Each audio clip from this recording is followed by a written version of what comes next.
Good morning students.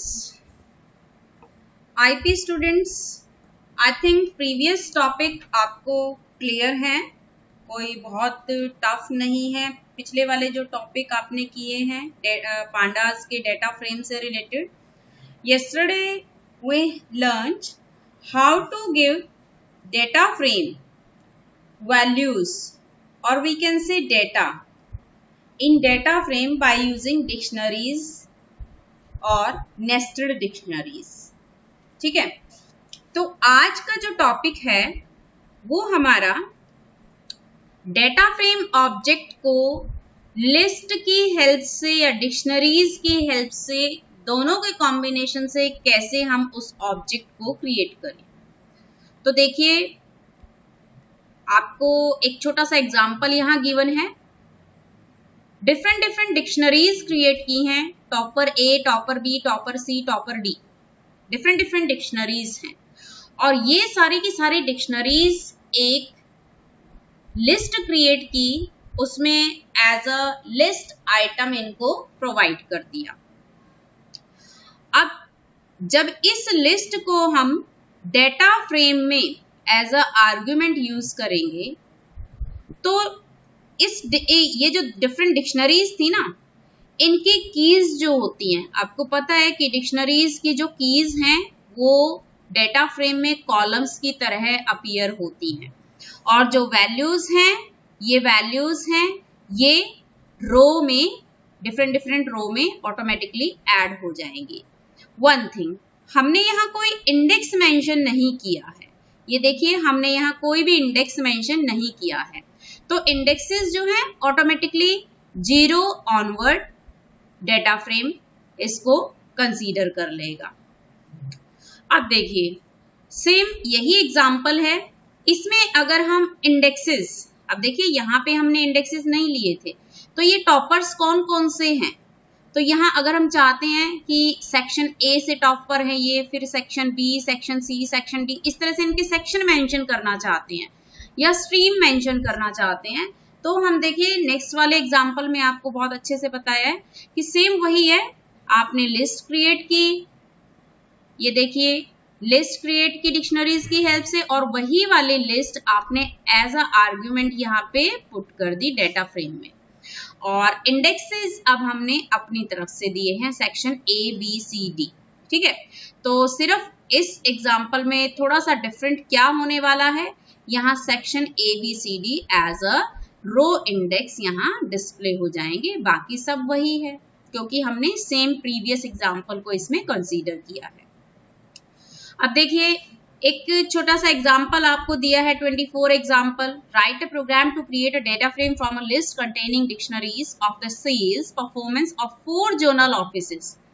Zone names should be the row labels, मतलब जो zone name है, zone A, zone B, कुछ भी हो सकता है नेम जोन का, वो आपको रो का लेबल यूज करना है। मींस जो इंडेक्सेस हैं वो जोन के नेम होंगे, और कॉलम्स इसमें दिया है हमें कि सेल्स की परफॉर्मेंस। अब हमें कुछ क्लियर मेंशन नहीं है, अगर इस तरह के क्वेश्चंस आते हैं तो उसमें आपको थोड़ा बहुत हिंट दिया जाएगा। तो यहाँ पे कंसीडर किया कि टारगेट क्या था और सेल्स क्या था। ठीक है, ये इसमें डिक्शनरी के कॉलम अपीयर हो जाएंगे। तो इसमें डिक्शनरी हमने ली है, 4 डिक्शनरीज ले ली, और इन 4 डिक्शनरीज में कीज और वैल्यूज के पेयर हमने जो लिए हैं, देखिए 2 कीज ली हैं, सब में टारगेट सेल्स, क्योंकि हमें नंबर ऑफ कॉलम्स में जो वैल्यूज हैं वो सेम टाइप की रखनी है, तो हमने कीज भी सभी डिक्शनरीज में सेम रखी हैं। ठीक है, वैल्यूज डिफरेंट हो सकती हैं, तो इससे देखिए आपके जो एक डेटा फ्रेम क्रिएट होगा वो किस तरह से क्रिएट होगा, ये आपका ये जो डेटा फ्रेम यहाँ नजर आ रहा है। ठीक है, तो ये डेटा फ्रेम आपने क्रिएट किया बिल्कुल प्रीवियस एग्जांपल की तरह। फिर इसी तरह से देखिए, अभी हमने डिक्शनरीज को यूज किया था पिछले एग्जांपल में, और फिर वो डिक्शनरीज को हमने लिस्ट में प्रोवाइड किया। यहाँ इस एग्जांपल में आप देखेंगे कि एक लिस्ट क्रिएट की है नेस्टेड लिस्ट की हेल्प से, और यहाँ अगर इस लिस्ट को एज अ डेटा आइटम में प्रोवाइड करती हूँ डेटा फ्रेम को, तो देखिए लिस्ट 2 जब मैंने इसको एज अ आर्ग्यूमेंट प्रोवाइड किया तो ये एक शेप बन गई हमारे डेटा फ्रेम की 1 2 3। 3,3 ही रहेगा, क्योंकि इसमें नंबर ऑफ रोज भी कितनी है, वो भी 3 है, और कॉलम्स भी 1 2 3 कॉलम्स रहेंगे। अब हमने ना तो यहाँ पे रो इंडेक्स लिया है और ना ही हमने कोई यहाँ कॉलम नेम लिए हैं। तो यहाँ पाइथन डेटा फ्रेम के लिए रो इंडेक्स को ऑटोमेटिकली 0 1 2 3 कंसीडर करेगा। वन मोर थिंग कि क्योंकि यहाँ कॉलम्स जो है मिसिंग है, किसको कॉलम लेगा, तो ये अपनी तरफ से 0 1 2 3 को ही कॉलम्स भी एज्यूम कर लेगा। तो ये एग्जाम्पल इसी बेस पे आपको ये वाला एग्जाम्पल दिया हुआ है। अब इसमें थोड़ा सा डिफरेंट किया है, क्या कि एक 2D लिस्ट, यहाँ पे 2 डायमेंशनल लिस्ट एक डेटा फ्रेम को प्रोवाइड की है, बट उसमें जो रो इंडेक्स है ना वो अपनी तरफ से प्रोवाइड किए हैं, रो 1 रो 2 रो 3। तो ये रो इंडेक्स इसमें अपनी तरफ से प्रोवाइड किए हैं। तो देखिए अगर हम इस वाले एग्जाम्पल को देखें और इस वाले एग्जाम्पल को देखें तो छोटा सा डिफरेंस है कि यहाँ पे सिर्फ हमारे क्या हो रहे हैं, रो 1 2 3 ये इंडेक्स डिस्प्ले हो रहे हैं और कॉलम हमारे वही हैं। अब देखिए पिछले वाला कुछ सेम ऐसा ही एग्जाम्पल है, जैसे अभी हमने पीछे वाले एग्जाम्पल में एक कंसीडर किया था ना, बिल्कुल वैसा ही है। हमने टारगेट एक लिस्ट ली और सेल्स हमने एक लिस्ट ली, दोनों में वैल्यूज पुट की। अब एक हमने क्या किया, एक और लिस्ट ली और उस लिस्ट में ये एज अ एलिमेंट हमने नेस्टेड लिस्ट को यूज कर लिया, मतलब लिस्ट के अंदर लिस्ट को हमने यूज किया है। अब यहाँ पे देखिए, यहाँ कॉलम्स, क्योंकि ये पिछले एग्जाम्पल की तरह हम यहाँ पे कोई डिक्शनरीज में की वैल्यू का पेयर नहीं लिया, हमने कोई कॉलम मेंशन नहीं किया।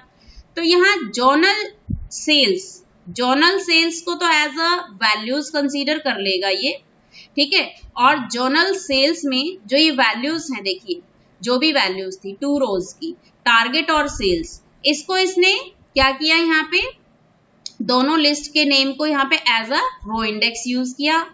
और अब हमें कॉलम नेम अलग से देने पड़े, है ना, कॉलम नेम हमें यहाँ अलग से देने पड़े, साथ में इंडेक्स भी हमने मेंशन किए हैं टारगेट और सेल्स, ठीक है। टारगेट और सेल्स हमने इंडेक्स मेंशन किए हैं, तब इसने यहाँ कंसीडर किए हैं, अदरवाइज ये 0 1 2 ही कंसीडर करता। और अगर हम यहाँ पे ये कॉलम्स नहीं लेते तो यहाँ पे भी ये 0 1 2 ही कंसीडर करता। उसके बाद देखिए, creating a data frame object from a 2D ND array. अब तक आपने देखा कि जो डेटा फ्रेम हमने क्रिएट किए हैं वो डिक्शनरी की हेल्प से क्रिएट किए, नेस्टेड डिक्शनरी की हेल्प से क्रिएट किए, डिक्शनरी और लिस्ट के पेयर की हेल्प से किए हैं, लिस्ट अकेले लिस्ट की हेल्प से हमने क्रिएट किया, या फिर नेस्टेड लिस्ट की हेल्प से हमने डेटा ऑब्जेक्ट्स को क्रिएट किया है। लेकिन अब जब हम जो एग्जाम्पल देखने जा रहे हैं उसमें क्या है, यहाँ creating a data frame object from a 2D array. अब हम 2 डायमेंशनल एरे लेंगे, मतलब जो हमने एक स्टेटमेंट यूज की थी ना numpy एरे के लिए, इंपोर्ट numpy एज np, तो यहाँ हम उस nd एरे को यूज करेंगे, एरे की फॉर्म में हम डेटा फ्रेम को उसके एलिमेंट्स प्रोवाइड करेंगे। तो देखिए एरे हम numpy एरे क्रिएट कर रहे हैं np.array स्टेटमेंट से। तो ये फंक्शन होता है ना, आपको पता है numpy एरे जब क्रिएट करते हैं तो np.array की हेल्प से ही हम क्रिएट करते हैं। यहाँ हमने नेस्टेड लिस्ट डिस्प्ले इसको एज अ इनपुट हमने प्रोवाइड किया। अब अगर हमने इसकी शेप देखी तो 2,3, 1 लिस्ट ये है, 2 सेकंड लिस्ट ये है, तो दोनों list as a row appear होंगी और लिस्ट में एलिमेंट्स सेम है। numpy एरे में एक चीज है ना कि दोनों में नंबर ऑफ एलिमेंट सेम होने चाहिए, तो 1 2 3 कॉलम्स यहाँ पे डिस्प्ले हो जाएंगे। अब हम इसको डेटा फ्रेम में क्या कर रहे हैं, इस पर्टिकुलर numpy एरे को डेटा फ्रेम में एज अ एलिमेंट हम पुट कर रहे हैं। तो जब हम इसको डिस्प्ले करके देखेंगे तो ये इस तरह से हमें डिस्प्ले करेगा। अब क्योंकि हमने यहाँ पे भी इंडेक्सेस नहीं दिए हैं, कॉलम्स नहीं दिए हैं, तो ये क्या लेगा, ये कैसे कंसीडर करेगा, 0 और 1 ये इंडेक्सेस 0 ऑनवर्ड इंडेक्सेस पुट कर देगा और कॉलम्स भी 0 1 2 3 इस तरह से ऑटोमेटिकली मेंशन कर देगा। तो ये जो था एग्जाम्पल, ये आपका ND एरे से रिलेटेड था। अब एक और एग्जाम्पल देखिए, यहाँ पे ये भी सेम इसी तरह का है, ND एरे से रिलेटेड है। यहाँ इसने क्या किया है, ऊपर वाले एग्जाम्पल में क्या था, देखिए इस एग्जाम्पल में ना तो हमने इंडेक्स मेंशन किए ना ही हमने कॉलम मेंशन किए। अब यहाँ देखिए डेटा एनडी एरे की हेल्प से हमने क्रिएट किया। अब कॉलम्स हम अपने दे रहे हैं 1 2 3, ये कॉलम्स हमने कॉलम्स की हेल्प से यहाँ पे प्रोवाइड कर दिए। ठीक है, यहाँ एक सीक्वेंस हमने और ले ली और वो सीक्वेंस क्या है, कॉलम्स। तो ये वाली सीक्वेंस ना ऑटोमेटिकली क्या बन जाएगी, ये सीक्वेंस कॉलम की हेडिंग बन जाएगी। ठीक है, अब हम क्या कर रहे हैं, ये देखिए एनपी एरे, इस एग्जाम्पल को थोड़ा सा ध्यान से देखना। np डॉट एरे, यहाँ आप 3 लिस्ट दे रहे हैं 1 2 और 3। इसमें कितने एलिमेंट्स हैं, 3, इसमें भी 3 हैं और इसमें भी 3 हैं। तीनों के जो एलिमेंट्स हैं वो डिफरेंट डिफरेंट रोज में ऐड हो जाएंगे और नंबर ऑफ एलिमेंट्स कितने हैं, वो कॉलम्स अपीयर होंगे एज अ कॉलम। तो ये तो सिर्फ एक एरे क्रिएट किया है। जब इस एरे को डेटा फ्रेम में पुट करेंगे तो इसका ये वाला स्ट्रक्चर रहेगा, सिर्फ ये, अभी हम इसकी बात कर रहे हैं। ठीक है, लेकिन अगर हमें उसमें कॉलम्स भी चाहिए, साथ साथ हमें उसमें इंडेक्स भी चाहिए, तो हमें इस तरह से ये आर्गुमेंट्स पास करनी पड़ेंगी।